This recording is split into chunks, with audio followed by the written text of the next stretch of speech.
Pour commencer, prendre la parole de Dieu dans Luc au chapitre 16 et au verset 19. Je vais commencer à lire à partir du verset 19.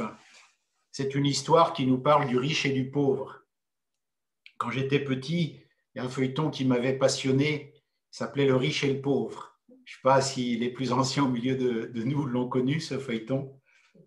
C'était deux frères, l'un devenait célèbre et l'autre ne devenait pas du tout célèbre. Et c'était une guerre entre les deux frères. Alors là, ce n'est pas une guerre entre les deux frères, mais c'est une différence entre un riche et un pauvre. Et ça nous amènera à la réflexion de ce matin dans Luc, chapitre 16, à partir du verset 19, je lis. « Il y avait un homme riche, toujours vêtu d'habits coûteux et raffinés. Sa vie n'était chaque jour que festin et plaisir. Un pauvre, nommé Lazare, se tenait couché devant le portail de sa villa, le corps couvert de plaies purulentes. Il aurait bien voulu calmer sa faim avec les miettes qui tombaient de la table du riche. Les chiens même venaient lécher les plaies. Le pauvre mourut, et les anges l'emportèrent auprès d'Abraham. Le riche mourut à son tour et on l'enterra. Du séjour des morts où il souffrait cruellement, il leva les yeux et aperçut très loin Abraham et Lazare à côté de lui. Alors il s'écria, « Abraham, mon père, aie pitié de moi, envoie donc Lazare qu'il trempe le bout de son doigt dans l'eau et me rafraîchisse la langue, car je souffre horriblement dans ces flammes. » Mais Abraham lui répondit, « Mon fils, souviens-toi de combien de bonnes choses tu as joui pendant ta vie, tandis que Lazare n'a connu que des malheurs. À présent, ici, c'est lui qui est consolé, tandis que toi, tu es dans les tourments. De plus, il y a maintenant un immense abîme entre nous et vous, et même si on le voulait, on ne pourrait ni le franchir pour aller d'ici vers vous, ni le traverser pour venir de chez vous ici. Dans ce cas, dit alors le riche, je t'en conjure, père, envoie au moins Lazare dans la maison de mon père, car j'ai 5 frères, qu'ils les avertissent pour qu'ils n'aboutissent pas eux aussi dans ce lieu de tourment. Tes frères ont les écrits de Moïse et des prophètes, lui répondit Abraham, qu'ils les écoutent. Non, père Abraham, reprit l'autre, mais si quelqu'un revient du séjour des morts et va les trouver, ils changeront. Mais Abraham répliqua, s'ils n'écoutent ni Moïse, ni les prophètes, ils ne se laisseront pas davantage convaincre par un mort revenant à la vie. Amen. Le refus d'écouter la parole de Dieu anéantit tout espoir. Le refus d'écouter la parole de Dieu anéantit tout espoir. J'ai tiré 3 réflexions de ce passage. Bien évidemment, avec un texte aussi riche que celui-ci, on pourrait ouvrir tellement de fenêtres de réflexion. Il y a tellement de sujets, il y a tellement de choses à dire qu'on ne peut pas traiter de tout. J'en ai tiré pour ma part 3 réflexions que je veux vous communiquer, que je veux méditer avec vous ce matin, dans une réflexion, je pense, utile en ces temps. Le refus d'écouter la parole de Dieu anéantit tout espoir. C'est un peu ce que nous montre ce texte. La première idée, la première réflexion que je retire de ce texte, c'est qu'il ne faut pas laisser le temps qui passe prouver à nos dépens que la Bible est la vérité. Il ne faut pas laisser cette opportunité au temps, cette chance au temps de prouver à nos dépens que la parole de Dieu est bien la vérité. Je m'explique. Ce texte, ce récit nous apprend que nos choix présents conditionnent notre destinée éternelle. Une fois la mort intervenue, la destinée est immuable. Et même si dans la mort, nous voyons le riche qui se transforme soudain en évangéliste, alors qu'il est dans la mort, il dit « Oh, mais mes frères, va les prévenir, va les évangéliser, va leur dire la vérité à mes frères. » Soudain, dans la mort, il se transforme en évangéliste. Mais je vous l'ai dit, le refus d'écouter la parole de Dieu anéantit tout espoir. Et la douce musique qui se fait entendre à l'oreille de ce riche, c'est trop tard, trop tard. C'est trop tard pour évangéliser tes frères. C'est trop tard pour aller dire à ta famille que tu as eu tort. C'est trop tard pour prendre des décisions qui vont changer quelque chose qui ne peut plus changer. C'est pendant que tu étais sur terre que tu pouvais faire cela. Mais maintenant, c'est trop tard. Et la Bible nous dit dans Jean au chapitre 12, verset 48, je vais prendre le temps de le lire avec vous et de non pas le citer, dans Jean chapitre 12, verset 48, « Celui donc qui me méprise et qui ne tient pas compte de mes paroles a déjà son juge. C'est cette même parole que j'ai prononcée, elle le jugera au dernier jour. » Jésus-Christ est en train de dire que c'est la parole qui nous jugera à la fin. Autrement dit, c'est la position que nous prendrons par rapport à la parole durant notre vivant qui déterminera que la parole nous jugera à la fin. Et c'est capital, parce que vous allez voir un peu plus loin que Jésus, enfin dans l'histoire, Jésus dit qu'il dit à ce riche, mais vous avez les prophètes, vous avez les écrits, vous avez la parole, il n'y a rien de plus à vous dire. Et c'est donc cette parole qui nous unit entre nous et qui nous unit à Dieu. C'est cette parole et c'est l'attitude que nous aurons envers cette parole durant le temps où nous pouvons encore conditionner notre futur qui déterminera les choses pour la suite, afin que nous n'entendions pas le « c'est trop tard », comme l'entend cet homme riche dans son lieu de tourment.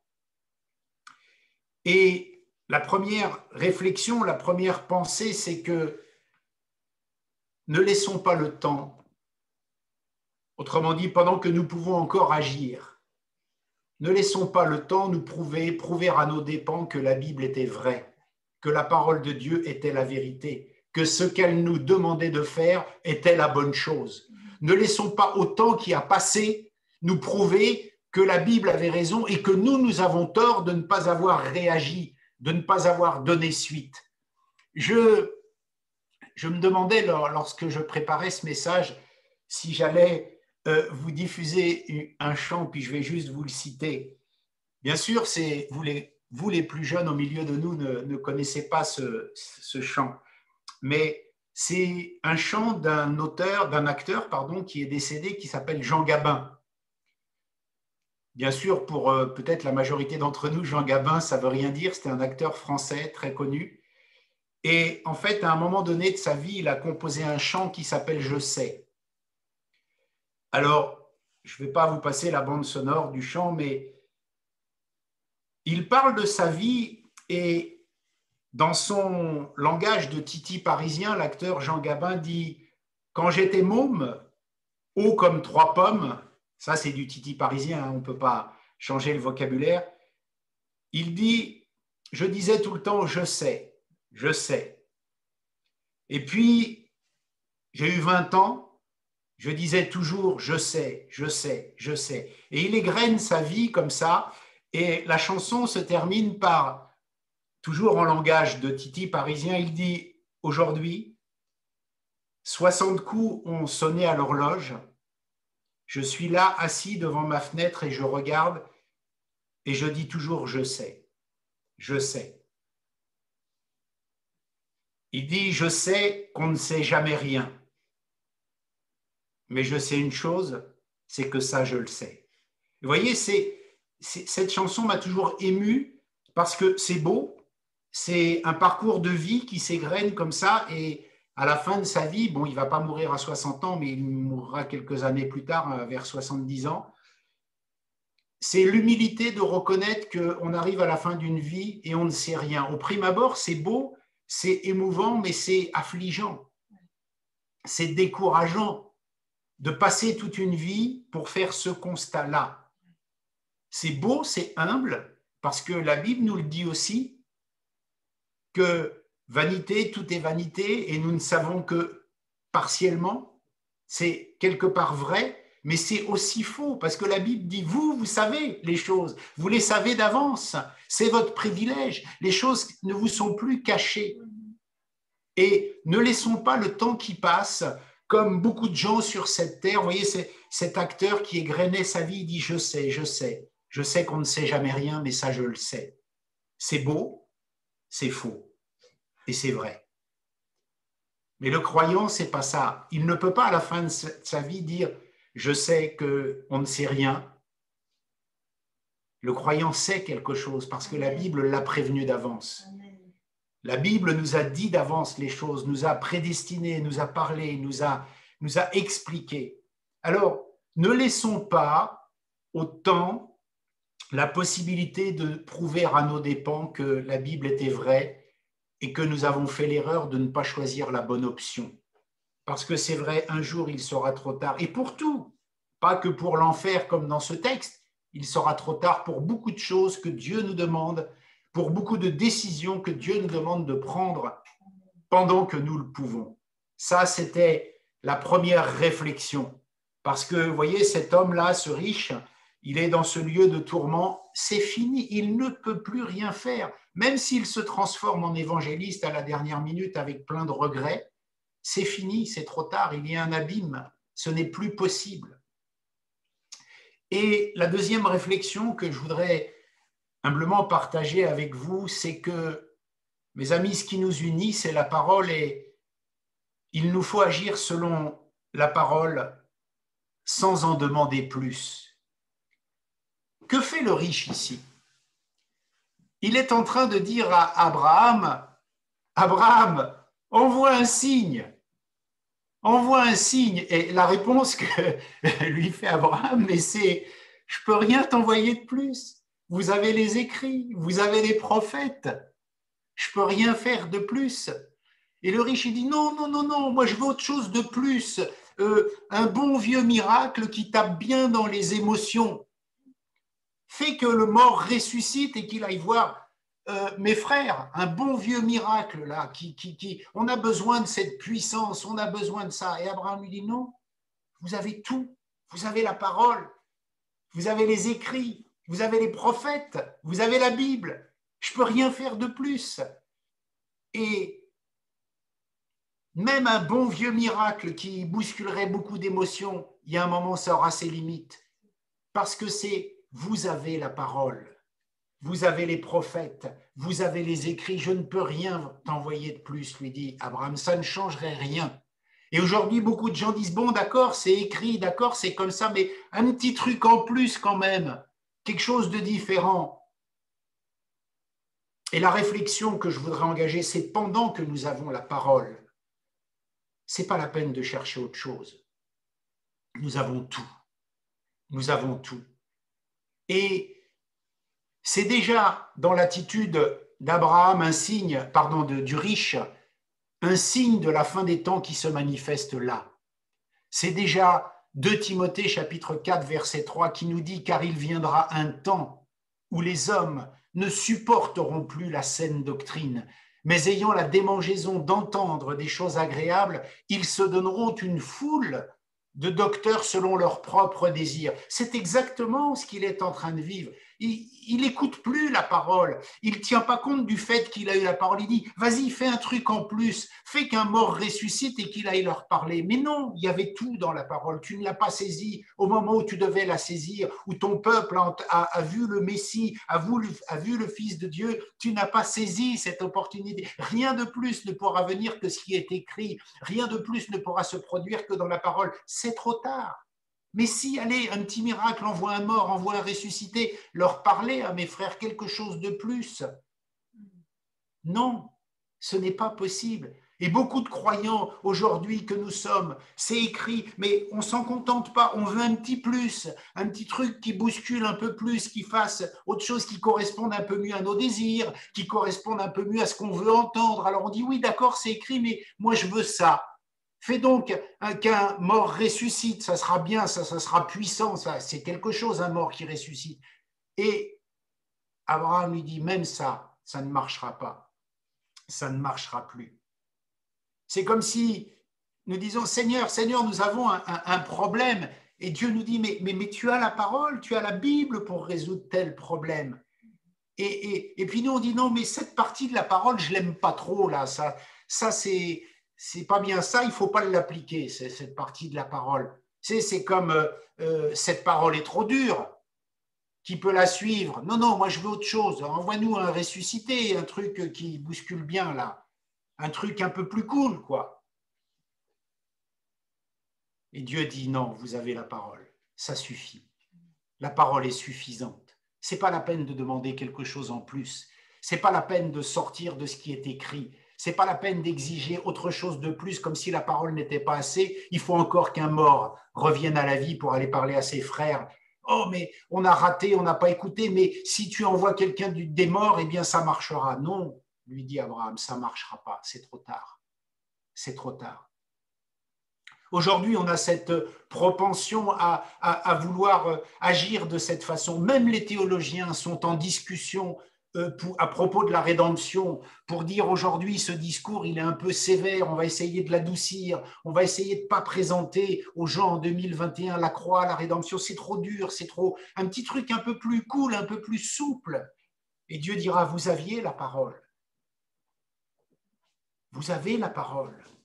C'est la parole qu'il faut prêcher. C'est pas le truc qui fait du bien. C'est pas le truc puissant, le truc qui parle aux émotions. C'est la parole.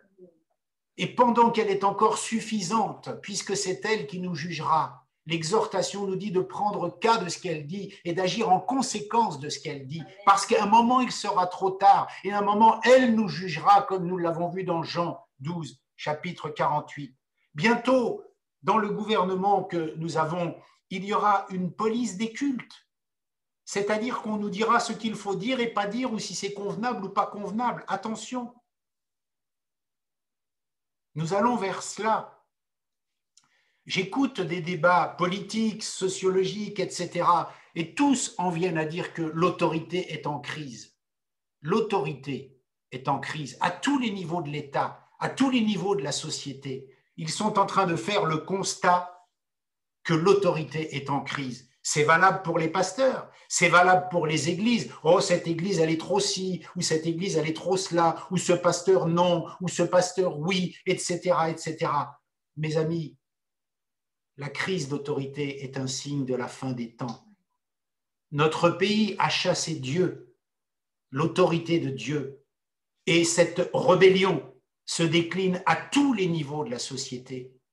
La famille, notre vie communautaire, notre vie politique, tous les pans de notre société sont impactés. Alors je vais ailleurs pour essayer, mais ça ne marchera pas plus, parce que tu as la parole. Tu as la parole, mon frère, ma sœur. Et ce n'est pas quand nous serons dans ce lieu de tourment comme ce riche, en disant, mais oh là là, qu'est-ce que j'ai fait? Envoie donc un mort maintenant pour parler à mes frères. Non, tu avais la parole. Tu avais la possibilité d'agir en conformité. Aujourd'hui, ce n'est plus un problème, dans le temps que nous vivons, un problème de miracle. C'est un problème de fin des temps. C'est un problème de fin des temps. Si les gens ne veulent pas prêter attention à la Bible, ils ne peuvent pas croire.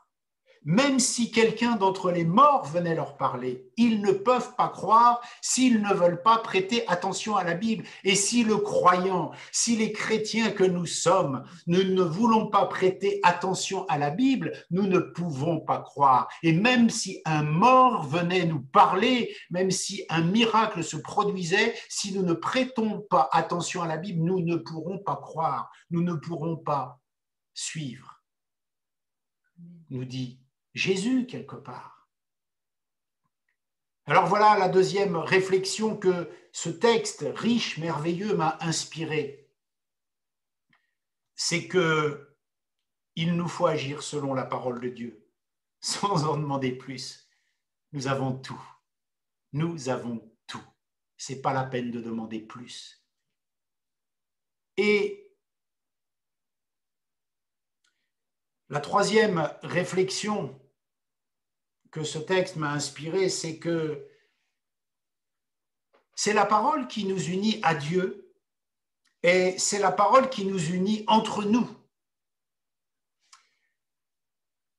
Nous voyons ici que Abraham appelle le riche mon fils. Dans ce texte que nous avons lu, Abraham appelle le riche mon fils. Et ce texte nous montre que Abraham reconnaît que le riche appartenait à son peuple et qu'il fait partie de son peuple, mais aussi une des leçons que nous donne ce texte, c'est que ce n'est pas une appartenance qui sauve. Bien qu'il appartenait à la race élue, il n'est pas sauvé. Mais ce qui nous sauve, c'est le message de la parole et notre réponse à ce message.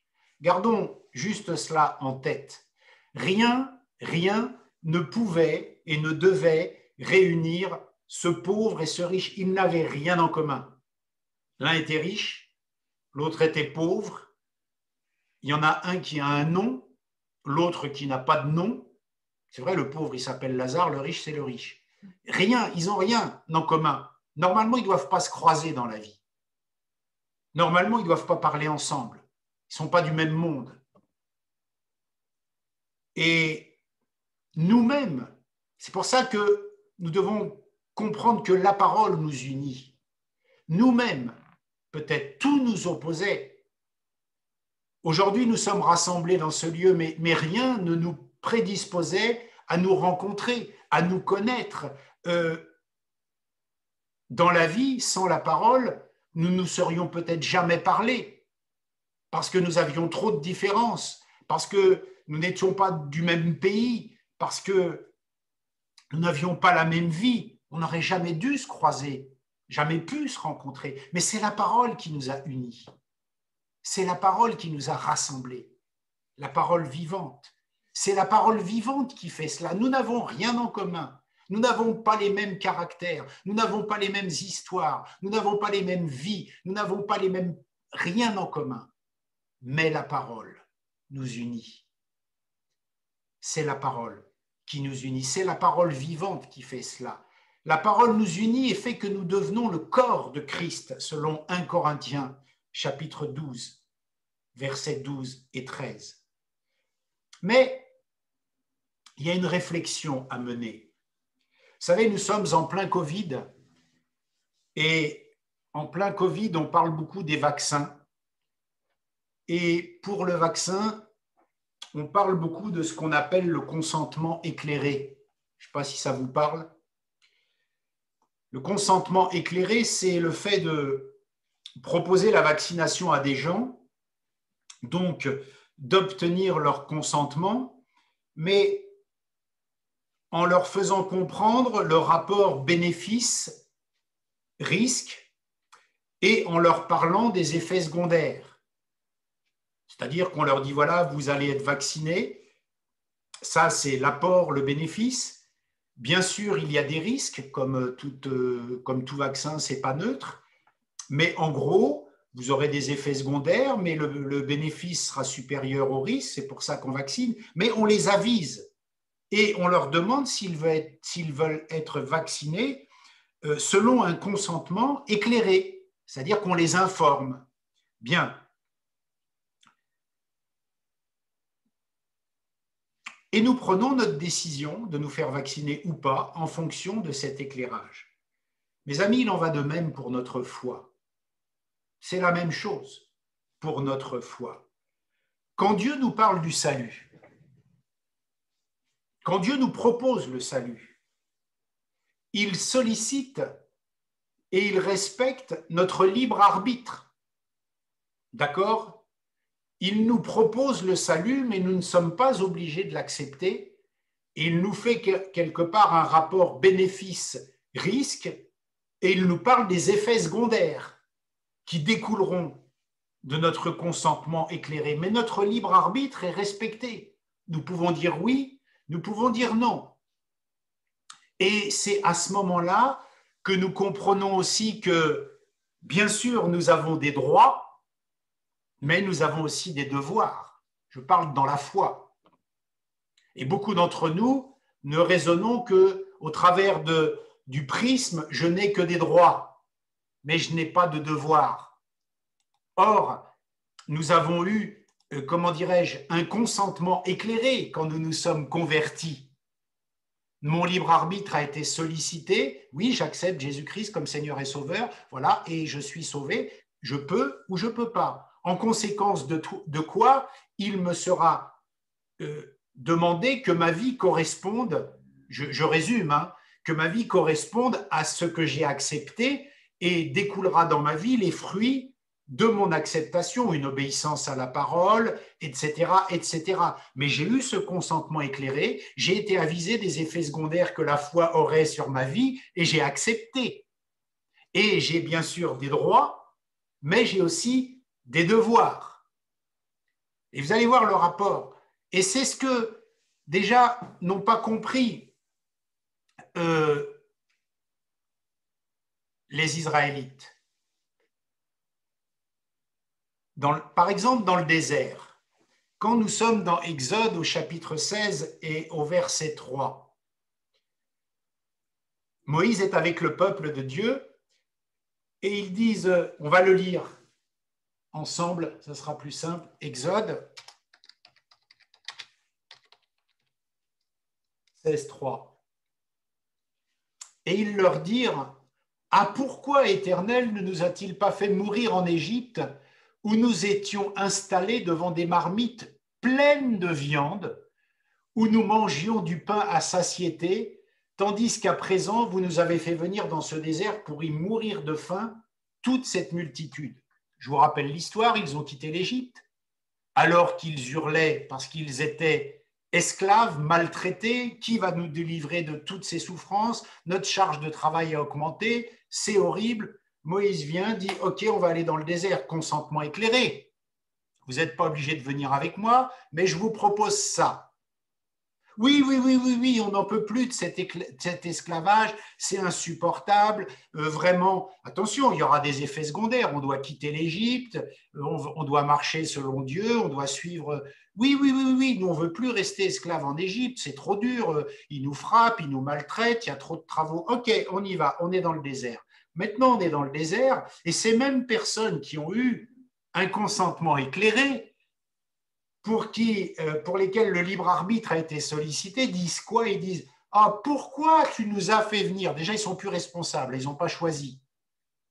C'est plus eux, ils ont été emmenés de force avec des colliers, des chaînes autour du cou qui les ont tirés hors d'Égypte où ils voulaient tous rester, bien sûr.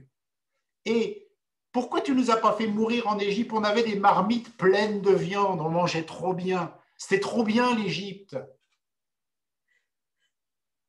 Trop cool l'Égypte. Pourquoi tu nous as fait venir dans cette église? Pourquoi tu nous fais lire cette Bible? Pourquoi tu me fais fréquenter tel frère ou sœur que je ne supporte pas? C'était trop cool ma vie d'avant. Tandis qu'à présent, tu nous fais venir dans ce désert pour y mourir. Mes amis, nous sommes tous inconstants dans nos choix, au même titre que le peuple, à cette époque-là. Nous avons eu un consentement éclairé, nous aussi, pour choisir de suivre Jésus-Christ comme Seigneur et Sauveur.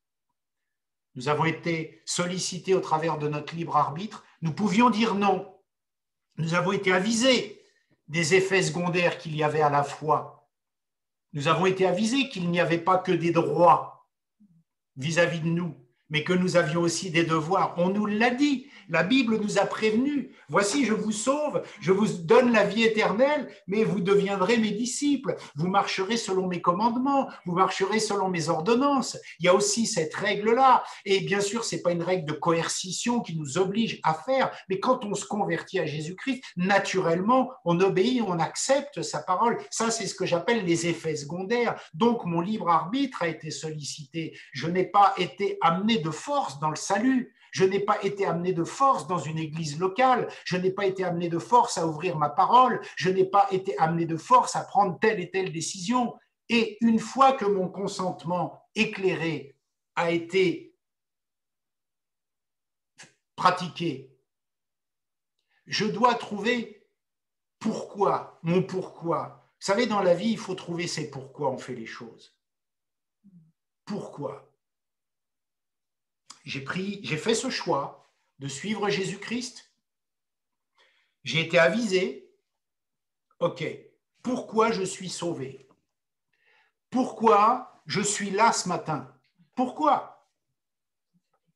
Pourquoi dans ce lieu? Pourquoi dans cette église? Pourquoi je suis là devant ce Zoom? Pourquoi? Est-ce qu'on t'a tiré hors d'Égypte pour te mettre de force ici? Pourquoi tu es là, mon frère, ma sœur? Pourquoi suis-je là? Tu as eu un consentement éclairé. Personne ne t'a obligé.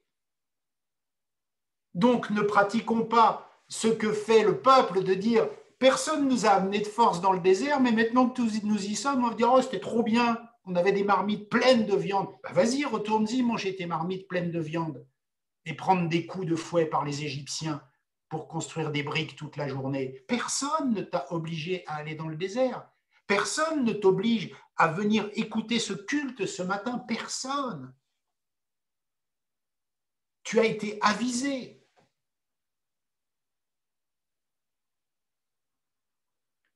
Répondre à ces questions, à notre pourquoi, c'est essentiel. De trouver le pourquoi on fait les choses.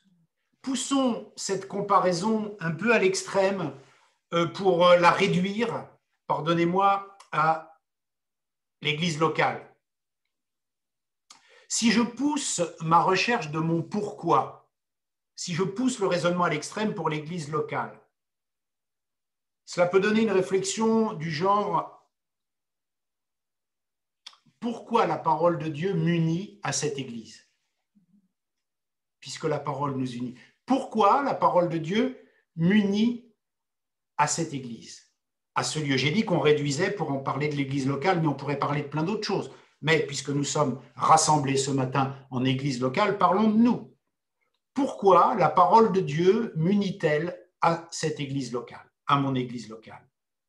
Si je n'ai pas mon pourquoi je suis ici, si je n'ai pas mon qu'est-ce que je fais là, si je ne sais pas ça, je risque d'être malheureux. Je risque d'être malheureux. Ou pas épanoui, ou que sais-je encore, puisque tout le monde va être épanoui maintenant. Allez, je risque de ne pas être épanoui. À moins, petite parenthèse, que mon souci ne provienne du fait que je ne respecte pas mon consentement éclairé. C'est-à-dire que j'ai été avisé. J'ai été avisé que j'avais des droits, mais j'ai été avisé que j'avais des devoirs. Je ferme la parenthèse.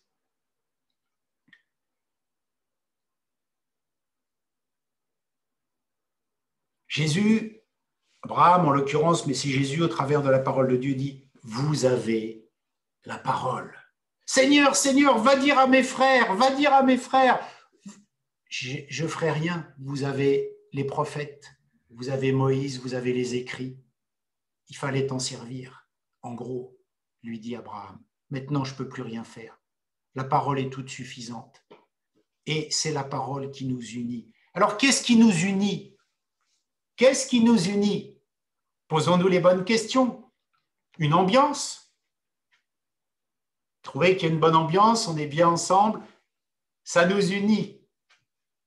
Pas du tout. Pas du tout. Qu'est-ce qui nous unit? Une vision? Même pas. Même pas. On n'est pas obligé de suivre une vision. Et puis, ne pas suivre la vision d'une église ne nous mènera pas en enfer. Ce n'est pas une vision qui nous unit, ce n'est pas une ambiance. Est-ce que c'est une église qui nous unit? Bah, il y en a plein des églises, le salut n'est pas en cause. Rien de tout cela ne nous unit. Ce n'est pas ça la base de notre union. Ce n'est pas ça notre identité. Ce qui nous unit, c'est la parole. C'est la parole de Dieu. Ce qui nous unit, c'est si nous sommes d'accord avec la parole et ce qu'elle déclare. Ça, c'est ce qui nous unit.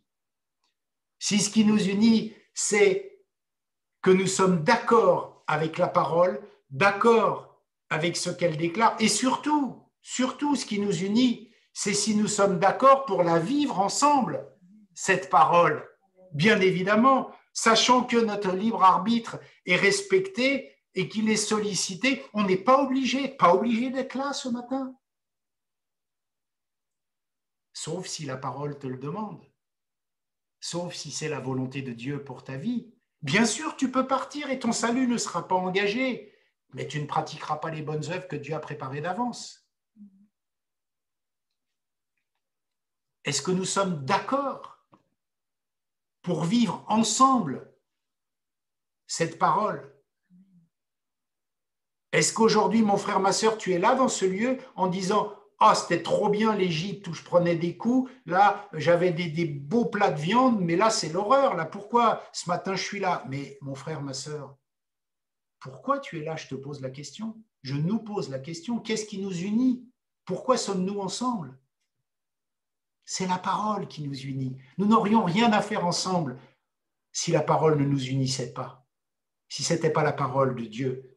Deux hommes marchent-ils ensemble sans en être convenus? Amos chapitre 3, verset 3. Deutéronome chapitre 22, verset 10. Tu ne laboureras pas en attelant un bœuf et un âne ensemble à la même charrue. Or, force est de constater que la parole nous désunit parfois. Force est de constater que la parole nous désunit parfois, nous contraint.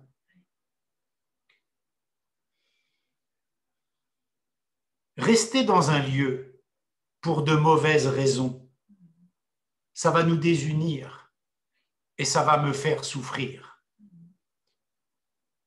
L'homme riche avait de mauvaises raisons de croire, de mauvaises raisons, comme peut-être nous pouvons avoir des mauvaises raisons.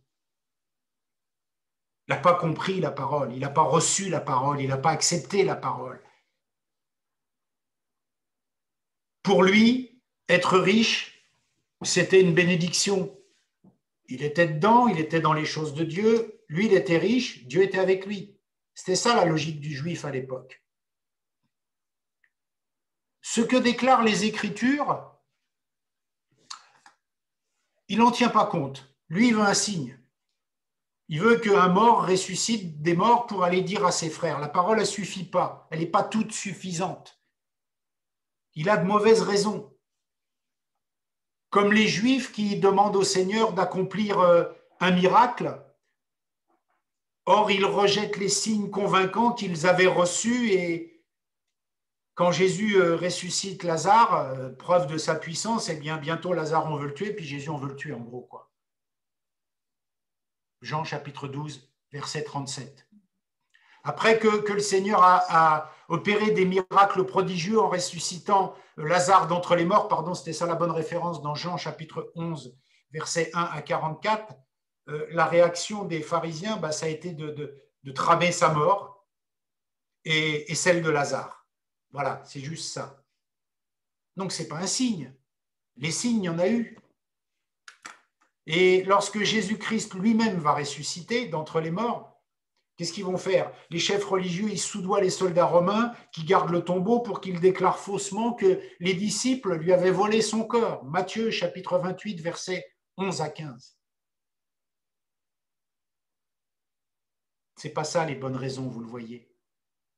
Le riche croyait qu'il était dedans pour de mauvaises raisons. La bonne raison, c'est la parole. C'est ce qui est écrit. C'est ce qui nous unit. Et pour le riche de cette histoire et pour Israël et pour tous ceux qui vont en enfer d'ailleurs, la cause, ce n'est pas le manque d'information, parce que la parole, nous l'avons, mais c'est le rejet de la vérité. On ne peut pas dire on ne savait pas, non, c'est qu'on rejette cette vérité. La Bible dit dans Jean chapitre 3, verset 19, et ce jugement, c'est que la lumière étant venue dans le monde, les hommes ont préféré les ténèbres à la lumière, parce que leurs œuvres étaient mauvaises. Voilà ce qui mène les gens en enfer. On pourra dire, ouais, mais ils ne savaient pas, il n'y a pas d'information. Si, on a la parole, mais on la rejette, parce qu'on veut autre chose. Alors, les amis, on va conclure en disant que faisons les bons choix tout de suite, pendant qu'il est temps, afin de ne pas entendre la musique du trop tard, comme cet homme riche, afin de ne pas se retrouver dans ce lieu de perdition après avoir bien commencé, comme les Galates au chapitre 5 ou au verset 7, vous courriez si bien. Qui vous a détourné de l'obéissance de la vérité? Une telle influence ne vient pas de celui qui vous a appelé. Ne dit-on pas, il suffit d'un peu de levain pour lever toute la pâte? C'est la question des Galates. C'est la parole qui nous unit, mes amis. Humainement, comme le riche et le pauvre, nous n'avions rien à faire ensemble. Nous n'avions rien en commun. Mais c'est la parole qui nous unit. Et ne prenons pas des mauvais réflexes en disant qu'on est amené de force, qu'on nous a obligés. On a eu un consentement éclairé quand on a choisi de suivre Jésus-Christ. Il ne nous a pas pris en traître. Tout est écrit. Ce matin, si nous sommes là, personne ne nous a obligés. Ce qui nous unit, c'est la parole. Alors, si on veut obéir à la parole, il faut avoir cette réflexion que nous avons ce matin sur ces trois pans, ces trois aspects. On est loin, loin, loin de tout ce que le texte peut nous dire et nous permettre de découvrir comme trésor, mais nous pouvons écrire la suite de l'histoire ensemble, ou pas, mais nous avons la parole. Si nous savons pourquoi nous sommes là, je pense que nous pourrons écrire la suite ensemble. Si nous ne savons pas pourquoi nous sommes là, nous ne pourrons pas. Mais nous avons été avertis. Je pense que ce texte est riche, ce texte est intéressant, il nous fait réfléchir. Et je voudrais que ce matin, on prenne un temps pour réfléchir à cela. C'est la parole qui nous unit. Ne laissons pas le temps passer et nous faire dire il est trop tard. N'essayons pas de rajouter quelque chose qui nous plairait un peu plus dans la parole, puisqu'on a la parole. N'y rajoutons rien. C'est les quelques réflexions que j'ai tirées de ce texte-là. Et si tu ne sais pas pourquoi tu es là ce matin, réfléchis au fait que c'est la parole qui nous unit. Est-ce que tu es d'accord avec la parole? Ce n'est pas une émotion, ce n'est pas une ambiance, ce n'est pas une église, ce n'est pas des dons, ce n'est pas des miracles, c'est la parole. C'est la parole. Et quand j'ai reçu ce texte, je me suis dit, c'est tellement puissant cette réflexion du riche qui dit, mais va dire à mes frères, lui, il devient évangéliste quand c'est fini, quoi. Quand tout est fini. Alors, il pouvait leur dire à ses frères quand il était vivant, hein. Mais là, il est dans le séjour des morts, il devient évangéliste. C'est trop tard. Et puis, il dit, je sais, je l'avais la parole, mais ça ne suffisait pas. Fais-nous un petit miracle bien comme il faut, qu'un mort ressuscite et qu'il aille leur parler. Et Abraham dit, mais non, je ne peux pas. Vous aviez tout. Vous aviez les prophètes, vous aviez Moïse. C'est la Bible. Vous avez la Bible. Et aujourd'hui, nous raisonnons comme ça. Seigneur, un petit truc, mais tu as la parole, mon frère, ma sœur. Ce qui t'unit à cette église, c'est la parole. Ce qui trace ta vie, c'est la parole. Ce qui te jugera, c'est la parole. Alors, Seigneur, nous voulons te rendre grâce parce que ta parole est la vérité. Ta parole est une lumière qui éclaire nos pas, mais ta parole nous unit. Ta parole permet que le corps de Christ puisse se construire. Seigneur, ta parole me permet de réaliser que personne ne m'a enchaîné pour être là. Ta parole est la vérité. Et Seigneur, loin de nous de juger cet homme riche dans cette histoire, qu'elle soit fictive ou réelle, loin de nous prendre pour des propres justes qui réussissons mieux que les autres, nous voulons simplement considérer les avertissements que ton esprit nous permet de comprendre dans ce texte pour les placer sur le chemin de notre vie. Seigneur, nous ne te demandons pas d'envoyer un mort ressuscité pour nous parler de ce qui est déjà écrit. Nous te demandons de nous venir en aide pour comprendre que pendant qu'il est encore temps, nous pouvons agir. Pendant qu'il est encore temps, nous pouvons saisir ta parole. Nous pouvons la faire vivre avec puissance dans nos vies. Nous pouvons la faire vivre avec puissance dans nos familles, dans nos rassemblements, dans notre Église. Nous pouvons la faire vivre avec puissance dans tout ce qui touche à tous les domaines de notre vie. Seigneur, ta parole, c'est l'autorité suprême. Notre société traverse une crise d'autorité à tous les étages. Et nous, les croyants, traversons avec notre société cette crise d'autorité. Ta parole ne devient plus la vérité. Le monde veut entendre des choses qui lui plaisent. Les croyants veulent entendre des choses qui correspondent à leurs émotions, à leurs démangeaisons. Et ta parole nous met en garde que ce signe de la fin des temps est en route. Seigneur, dans ta parole, il y a tout. Parce que ta parole est la vérité. Alors aide-nous ce matin à comprendre ces vérités, à les saisir, à les absorber, à les digérer dans le puissant et précieux nom de Jésus-Christ. Seigneur, merci pour ce culte. Merci pour ce temps que nous passons ensemble. Merci pour ton Église Espoir et Vie, parce que tu es mort pour nous tous à la croix de Golgotha. Nous voulons bénir ton nom et te dire merci. Amen.